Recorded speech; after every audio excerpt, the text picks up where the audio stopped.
Autre sujet très polémique, 2 jours après une messe à Verdun en hommage à Philippe Pétain, une enquête a été ouverte ce matin pour contestation de crimes contre l'humanité contre le président de l'association organisatrice, qui pourrait faire d'ailleurs cette association l'objet d'une dissolution. Jacques Boncompin, c'est le président de l'association, qui s'était exprimé à la sortie de l'église devant la presse en soutenant notamment que Philippe Pétain avait été le premier résistant de France. Condamnation unanime, immense tollé ce week-end.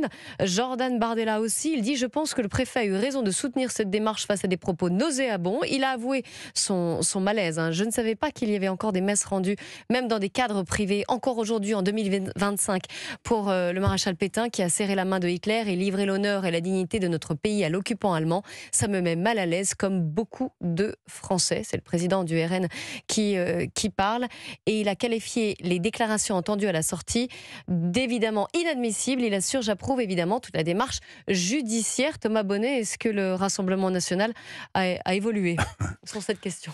Bon, indéniablement, l'époque du Front National et de Jean-Marie Le Pen, on n'aurait jamais eu ce genre de déclaration. On parle quand même de Jordan Bardella, le président du Rassemblement National, qui prend ses distances pour le moins avec cette messe en l'honneur de Philippe Pétain à Verdun. Donc c'est très intéressant de voir que la condamnation est unanime. J'ai entendu aucune voix politique peut-être aller contre cet unanimisme. Donc ça, c'est très intéressant, c'est très notable, parce que c'est en effet une évolution.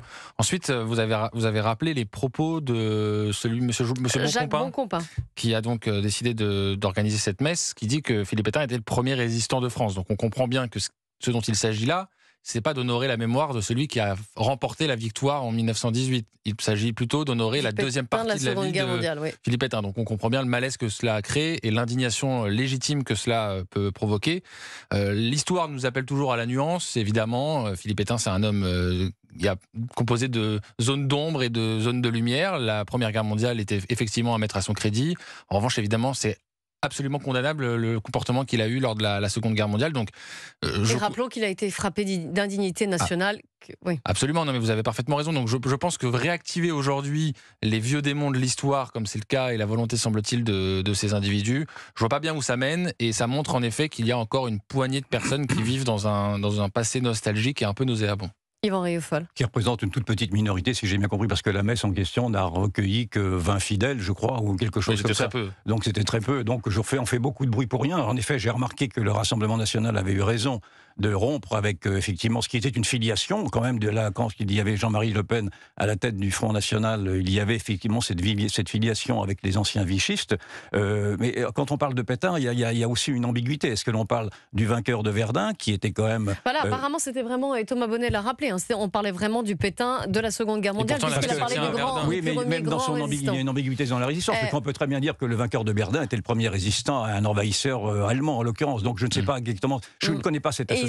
Ils ont aussi également chanté Maréchal nous voilà. Oui, voilà, c'est ça.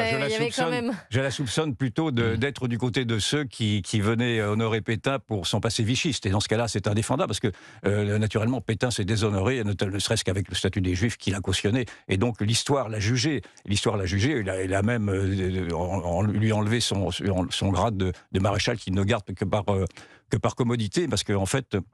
voilà, mais en même temps, je me méfie des silences historiques. Il ne faudrait pas non plus qu'au prétexte que Pétain effectivement a déshonoré la France en 1940, on oublie ce qu'il a été comme chef de guerre et comme vainqueur de Verdun en 1916. Lors de la Première Guerre mondiale.